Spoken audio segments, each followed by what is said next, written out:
The insistent pulse of her music was a familiar solace as 15-year-old Sarah Walker made her way toward Northwood High. Her walk was brutally disrupted by the predatory growl of an engine. A sleek, unmarked white SUV appeared beside her, its tires nudging the curb with an unsettling precision that felt alien to the sun-drenched, typically serene avenues of Willow Creek Estates. Before she could fully grasp the abrupt change, two men in dark, tactical-style uniforms, clearly counterfeit versions of genuine law enforcement attire, exited the vehicle. Their presence instantly shattered the neighborhood's meticulously crafted facade of tranquility. Sarah's heart pounded erratically. She pulled out an earbud, the manufactured cheerfulness of Willow Creek, with its homeowners association mandated perfection, suddenly appearing as a sinister backdrop. This, she thought with a bitter taste, was their method of control, escalating from passive-aggressive newsletters about lawn height to outright intimidation. The insignia on their chests, WCCP Willow Creek Community Patrol, looked like a prop from a low-budget film. The taller man, Captain Rex Thorne, puffed out his chest. "Well, well, Bishop," he drawled, his voice dripping with unwarranted authority. "Look what we have here. Young lady, you appear to be lingering rather suspiciously, and if my eyes don't deceive me, that is hardly school-appropriate attire for Northwood High." He gestured vaguely towards her jeans and band t-shirt. His partner, Kyle Bishop, a hulking, silent figure, simply observed her with cold, unblinking eyes. "Lingering. I'm walking to school," Sarah countered, her voice trembling less than she had anticipated. Her father's words echoed in her mind. A lifeline. "Observe, Sarah. Details. Stay calm. Don't let them see your fear. Northwood is just 2 blocks down." Thorne smirked, clearly relishing the moment. "That's what they all say, sweetheart. But you fit a certain profile, and we've had reports of unusual activity. We'll need you to come with us. Standard procedure. Just a few questions." "Come with you? Who are you people?" Panic, sharp and icy, began to claw its way up her throat, but she suppressed it. "You're not the police. I don't have to go anywhere with you." "Oh, but I believe you do," Bishop rumbled, his first and only words. He moved with a surprising, brutal swiftness. Before Sarah could scream or even brace herself, her arm was seized in Thorne's vice-like grip. Her backpack, a comforting weight moments before, slid from her shoulder, thudding onto the immaculate sidewalk. She felt the rasp of heavy-duty plastic as her wrists were yanked behind her back. The zip ties cinched with painful tightness. A small, choked cry escaped her as they frog-marched her toward the SUV's open rear door. Through a dizzying wave of terror and disbelief, her eyes darted across the street, snagging on a detail. Mrs. Henderson's lace curtains twitched, then fell still. A silent witness to the perfect morning and the perfect crime unfolding in broad daylight. Then the car door slammed shut, plunging her into a terrifying, alien darkness. The slammed car door that had swallowed Sarah Walker into darkness left an echoing void on the corner of Sycamore and Elm. Behind her starched lace curtains, Mrs. Henderson finally exhaled a shaky breath, her hand flying to her mouth, the image of the white SUV seared into her memory. Miles away, in the quiet of his home office, John Walker, a man whose life had been a study in controlled force and strategic calm, was about to have his meticulously ordered world fractured by a single, fateful phone call. It was 10:17 a.m. Northwood High's attendance office, polite, procedural. "Mr. Walker, this is Carol from Northwood. We're just calling to verify Sarah's absence today. Is she unwell?" John's blood ran cold. Sarah was never unwell without him knowing. Never. "No," he said, his voice remarkably calm, a chilling counterpoint to the sudden ice in his veins. "She left for school at her usual time." "Why?" The voice on the other end continued, but John was already in motion. His training, honed over years as a Green Beret and now as an elite skills instructor, kicked in. Panic was a luxury he could not afford. Action was a necessity. He ended the call. His mind, a razor-sharp instrument, was already sifting through possibilities, each one darker than the last. A quick check of Sarah's phone locator app showed her last ping at 7:58 a.m., right near the edge of Willow Creek Estates on her usual route. Then nothing. Offline. He was out the door in under 60 seconds, his jaw set. Arriving at the quiet, sun-dappled corner where Sarah's phone had indicated her last location, his eyes, trained to see what others missed, scanned the scene. The sidewalk was pristine, almost too clean. But then he saw it.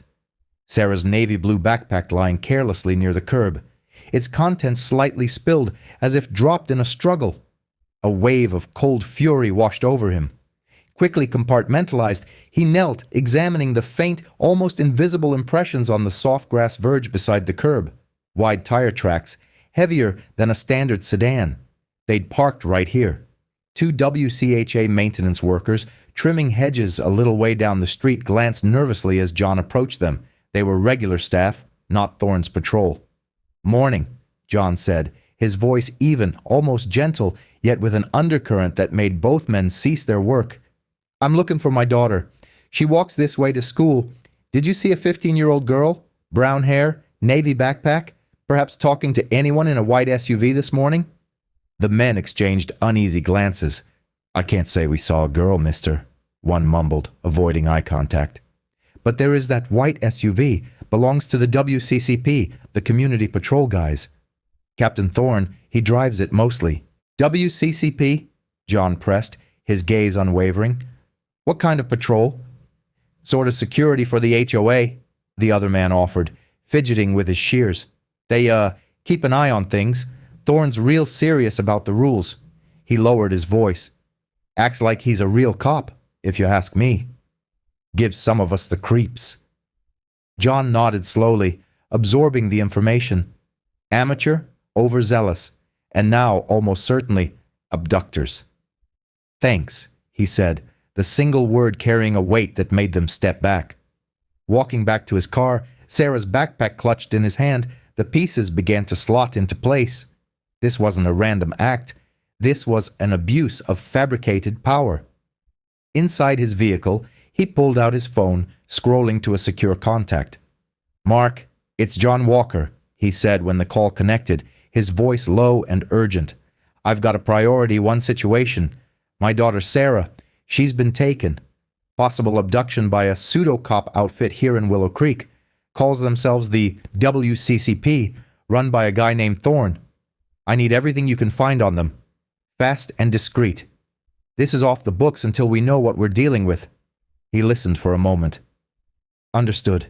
Thanks, Mark." Ending the call, John stared at the pristine, silent street. They thought they were untouchable. They thought they had his daughter. They had no idea who they'd just provoked. His hunt had begun. While John Walker's cold fury began to coalesce into a precise plan of action, his daughter Sarah was miles and a lifetime away from the familiar comfort of her street. The journey in the back of the white SUV had been mercifully short. A terrifying blur of tinted windows, the stale scent of cheap air freshener failing to mask something acrid beneath, and the rough fabric of the seat against her cheek. Then, an abrupt stop, the engine cutting out, followed by the clunk of doors opening. Sarah was hauled out, not roughly, but with an impersonal efficiency that was somehow more chilling. They were at the edge of Willow Creek Estates, at a dilapidated single-story maintenance building. She vaguely remembered seeing it from the distant bike path, a forgotten relic of the community's earlier development. Weeds clawed at its faded paint, and a battered sign reading WCA Storage and Maintenance, Authorized Personnel. Only hung crookedly by one screw. This apparently was the grand headquarters of the Willow Creek Community Patrol. Inside, the air was damp and cool, smelling of mildew, stale coffee, and a faint metallic tang. A single bare bulb flickered overhead in a small, windowless office furnished with a scarred metal desk, 2 mismatched chairs, and a filing cabinet that looked like it had lost a fight. Captain Rex Thorne gestured her into one of the chairs, a self-satisfied smirk playing on his lips. Officer Kyle Bishop simply stood by the door, arms crossed, a silent, imposing block of a man. "Right then, young lady," Thorne began, leaning back in his squeaky chair as if he were a seasoned detective in a high-stakes interrogation. Let's start again. Who are you really working with? Who sent you to scout our community? Sarah stared at him, genuine confusion warring with her fear. Working with? I already told you, I'm just a student. I go to Northwood High. My name is Sarah Walker. Even as she spoke, her father's voice resonated in her memory. Stay calm. Answer truthfully, but don't volunteer. And always, always observe. She forced herself to catalogue the room. One door in where Bishop stood. No other exits visible. The desk drawers were closed. Thorne had a cheap walkie-talkie clipped to his belt. The overhead light flickered again. Walker, you say? Thorne tapped a pen on the desk. We know your kind. Sneaking around, taking pictures, mapping out vulnerabilities. Are you with one of those activist groups? The ones trying to discredit fine, upstanding communities like Willow Creek? His questions were nonsensical, paranoid. I wasn't taking pictures, Sarah insisted, keeping her voice as even as she could. I was listening to music. My phone was in my pocket. Thorne leaned forward, his voice dropping to a conspiratorial whisper. Don't play games with me, girl. We have protocols. We know how to deal with troublemakers. This is a private matter of community security. No one even knows you're here. He seemed to relish that last part. A shiver traced its way down Sarah's spine at his implication, but then, through the thin wall behind Thorne's desk, she heard a muffled snippet of conversation. Another male voice, something about shift change and grabbing lunch, so there were more of them, at least one other. Good to know. Thorne glanced impatiently at his watch, then at Bishop. All right, keep an eye on her. I need to make a call.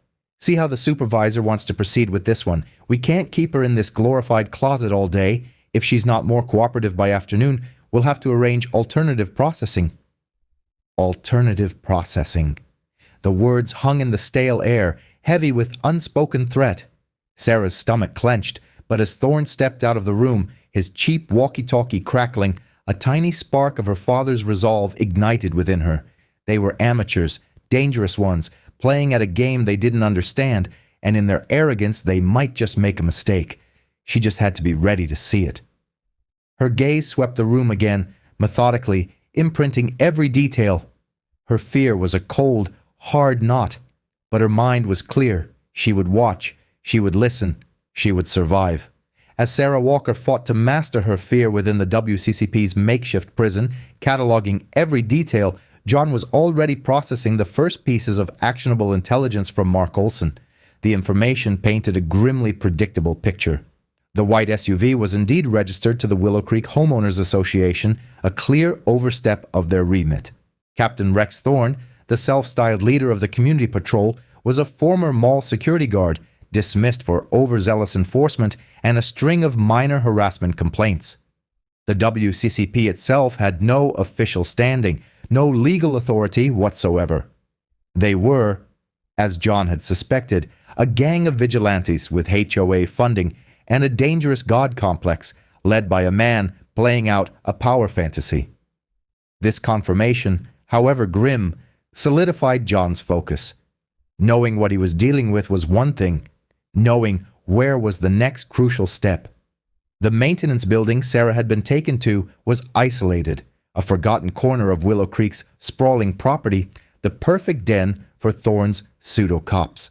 That night, under the cloak of a moonless sky, John Walker became the shadow he was trained to be. Dressed in dark, non-reflective clothing, he moved with a silence and economy of motion that was second nature. The perimeter of the maintenance building and its small surrounding yard was his first objective. He observed from a distance initially, noting the single flickering sodium lamp that cast long, dancing shadows, leaving significant areas of darkness. There were no sophisticated security cameras, no motion detectors, just the cheap, imposing authority of the building itself and whoever was inside. He spent over an hour in the cold, damp air, mapping the area in his mind. Two figures, likely WCCP members, were visible through a grimy window in what appeared to be a break room. Their occasional bursts of laughter and the glow of a television screen suggested a lack of professional watch. He noted their sloppy, infrequent patrols around the building, one man every 30 minutes or so, taking the same predictable route, his flashlight beam cutting lazy arcs. Child's play. John circled wider, identifying potential blind spots, approach routes, and crucially, escape paths. A section of chain link fence at the rear of the property was loose at the bottom. An overgrown cluster of bushes offered deep cover, uncomfortably close to a side door that looked less sturdy than the front. He noted a window on the far side, partially obscured by a leaning stack of old pallets, its latch possibly compromised. It was during his close approach to that window that his heart nearly stopped. He was crouched low, examining the frame, when the side door creaked open not 20 feet away. One of Thorne's men stepped out, stretching and yawning, then fumbled for a cigarette. John froze, melting into the deeper shadow of a large, untrimmed hedge. Every muscle tensed, his breathing controlled to an almost imperceptible level. The man lit his cigarette, the flare of the match briefly illuminating his bored face. He took a few puffs, oblivious, then grunted and went back inside, the door clicking shut. John let out a slow, silent breath. Too close, but it confirmed their carelessness. Back in the temporary anonymity of his car before dawn, John reviewed his mental notes. The WCCP were amateurs, but amateurs with his daughter. Mark Olson could eventually secure warrants, assemble a tactical team, but eventually was a word that clawed at John's gut. He didn't know what alternative processing Thorne had threatened Sarah with, but every instinct screamed that time was a luxury Sarah didn't have. These men were unpredictable, operating outside any rules. He couldn't risk bureaucratic delays. He couldn't risk a botched, heavy-handed official raid that might spook them into doing something desperate. The decision, when it came, was cold and clear, born of a father's love and a warrior's pragmatism. He would get Sarah out himself tonight. It wouldn't be an assault. It would be an extraction, precise and silent. He drove home as the first hint of gray lightened the eastern sky, not to rest, but to make his own quiet preparations. He selected a few specific tools from a locked case in his workshop, items chosen not for destruction, but for stealth and efficiency. A slim pry bar, a compact multi-tool, a small high-powered flashlight with a red filter, dark gloves. His face was a mask of grim determination. The time for gathering intelligence was over. Dawn was breaking. It was time to bring his daughter home. The first gray tendrils of dawn were just beginning to paint the eastern sky when John Walker, moving like a phantom, approached the western perimeter of the WCHA maintenance compound. The brief period of near-total darkness before sunrise, when alertness was often at its lowest, was his chosen window. His preparations had been swift, minimal, precise. Every tool had a purpose. Every step was calculated. His daughter Sarah was in that building, held by arrogant fools playing a dangerous game. And the thought of Thorne's casual threat of alternative processing fueled the cold, controlled fire in his gut. He slipped through the loose section of chain-link fence he'd identified hours earlier, the overgrown weeds muffling any sound. The air was still, broken only by the distant chirp of early birds and the low, intermittent hum from a nearby electrical substation. He moved along the building's shadowed side, his senses hyper-alert. As predicted, the single patrolling WCCP guard, a heavy-set man John didn't recognize from his brief earlier encounter with Thorne and Bishop, was making his rounds with bored indifference, his flashlight beam a lazy metronome. John waited motionless in the deep shadow of the leaning pallets until the guard passed his position, then moved with liquid speed before the guard could even register a change in the shadows behind him. John was on him. One hand clamped over the man's mouth, stifling any cry. An arm snaked around his throat in a perfectly applied chokehold. There was a brief, desperate struggle, quickly subdued. John lowered the unconscious man gently to the ground, efficiently securing his hands and feet with heavy-duty cable ties he'd brought, and relieved him of his cheap walkie-talkie. One down. The side door, as he'd suspected, was poorly secured. A minute's focused work with a slim pry bar, shielded by his body, and the lock clicked open with a barely audible snick. He eased the door open an inch, listening. Faint sounds of a television, a low murmur of voices. The break room he'd observed.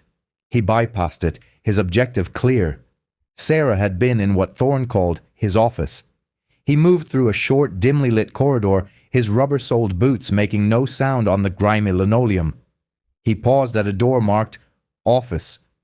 Authorized personnel only. The lettering peeling, he could hear a low, intermittent snoring from within. Kyle Bishop, most likely, if Thorne had left him on guard duty. John tested the knob. Unlocked. Thorne's arrogance was proving to be his undoing. Easing the door open, John confirmed his assessment. Bishop was slumped in the desk chair, head lolled back, mouth open in a sonorous snore. The television in the corner flickered with an early morning infomercial. A half-eaten sandwich sat on the desk beside him.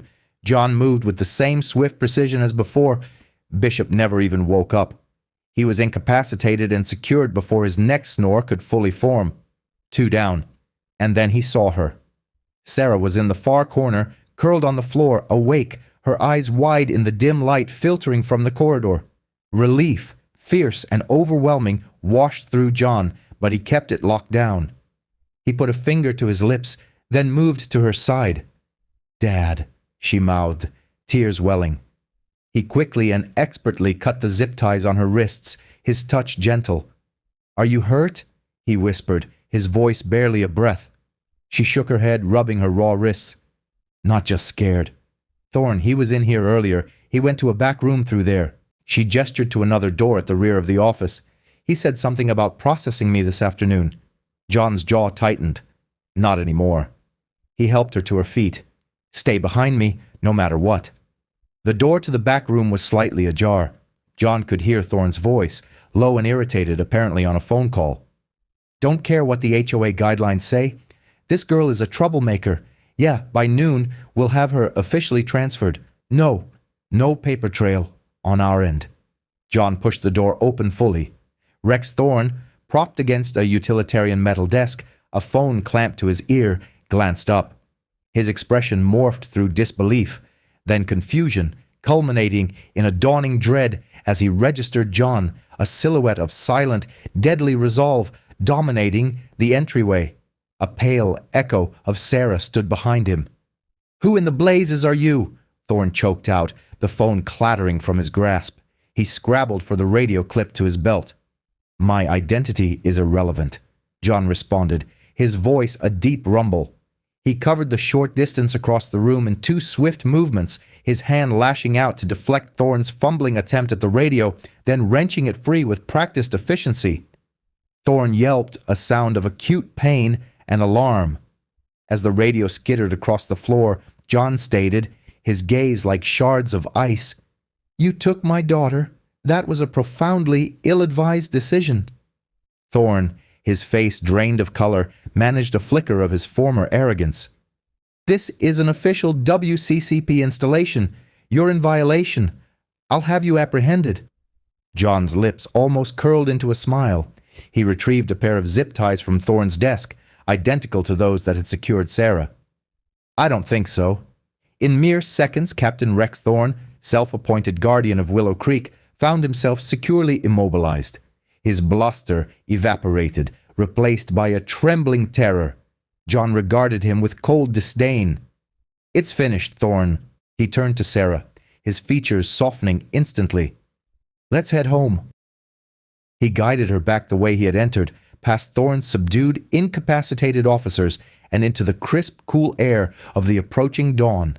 As they slipped through a breach in the fence, merging into the dim anonymity of the awakening town, Sarah leaned against him, a shuddering sigh of relief escaping her.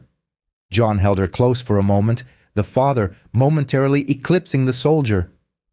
"You are safe now, Sarah Bear," he murmured. "You are safe." Yet, as he surveyed the tranquil streets, his mind was already shifting focus. This chapter was concluded. The next was just commencing. The nascent sun cast elongated shadows as John Walker piloted his vehicle away from the decrepit maintenance structure. Sarah sat beside him, swaddled in a blanket he kept in the car. She remained quiet, Her head resting on his arm, the surge of adrenaline from her harrowing experience gradually subsiding, leaving behind a deep sense of weariness. For John, however, the adrenaline still pulsed, a controlled intensity. His daughter was safe, but those responsible for her ordeal remained, in a broader sense, at large. Their web of corruption still intact. That was about to change. His initial destination was a discreet, prearranged rendezvous point where Mark Olson had orchestrated a meeting with a trusted female associate, a specialist in victim support. Sarah required an environment of security to recount her ordeal, while John needed to ensure his subsequent actions would not be compromised by his direct involvement at a scene he had, in essence, just created. As Sarah, appearing pale but composed, commenced her statement, John stepped aside to place his own call to Olson. "Mark," John's voice was low, devoid of any triumphalism, carrying only a somber resolve. "Sarah is out. She is safe. The WCCP facility, that derelict maintenance shed on Willow Creek's eastern edge, currently holds 3 incapacitated officers securely restrained within: Thorne, Bishop, and 1 other. They must be secured before anyone stumbles upon them or they manage to escape. Sarah's account will substantiate unlawful confinement among other transgressions. Thorne was on his phone when I encountered him discussing her transfer by midday. No paper trail. You must act swiftly." He then provided Olson with a precise, detailed account of the facility's layout, its minimal security, and the individuals involved. Mark Olson wasted no time. Within the hour, a phalanx of official, unmarked law enforcement vehicles, a composite of FBI and state police tactical units, converged on the WCCP's ramshackle headquarters. There was no dramatic confrontation, no prolonged standoff. It was a swift, expertly executed takedown.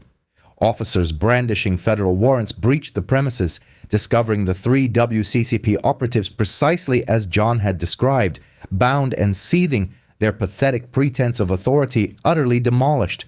As detectives and forensic teams commenced their painstaking investigation, the true nature of Thorne's operation began to surface from the dingy office. They unearthed a collection of crudely printed citation forms detailing preposterous infractions, suspicious footpath deviation, failure to adhere to community walking protocols, unauthorized photography of HOA property. The majority were directed at teenagers or unfamiliar visitors.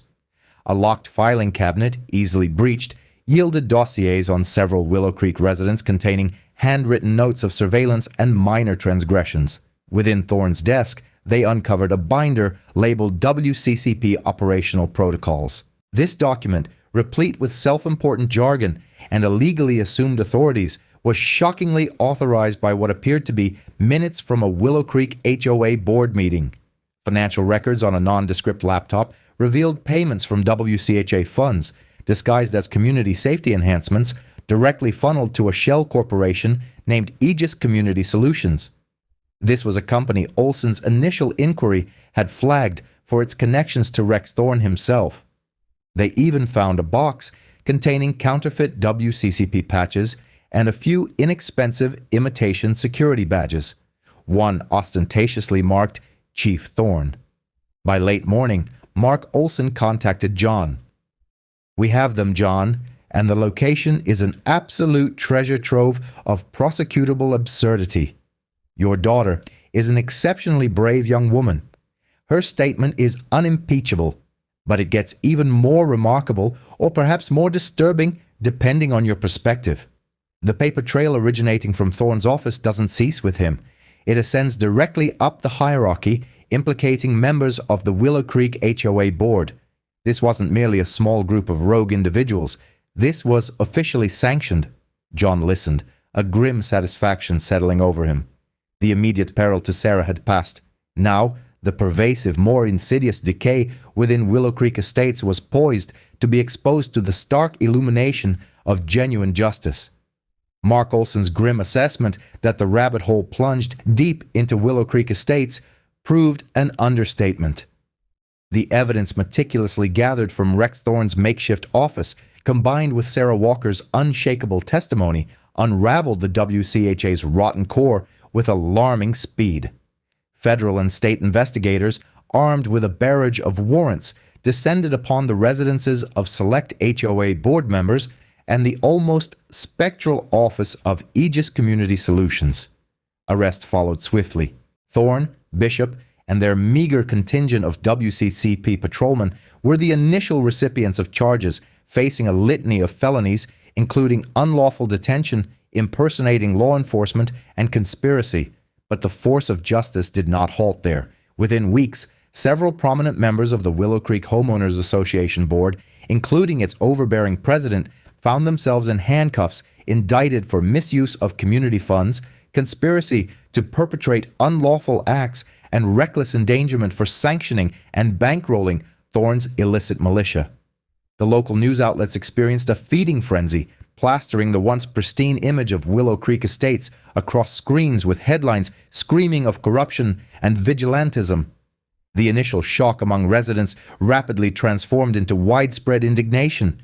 Community gatherings, once sparsely attended events focused on lawn maintenance and holiday decorations, evolved into packed, impassioned forums where homeowners demanded accountability and sweeping change. The carefully cultivated facade of serene, orderly Willow Creek had been irrevocably shattered, exposing the rot beneath. The legal and financial repercussions were immense. Civil litigation, spearheaded by John Walker on behalf of Sarah and joined by other families who had previously been intimidated or dismissed by Thorne's WCT, mounted against the indicted board members and the now defunct HOA.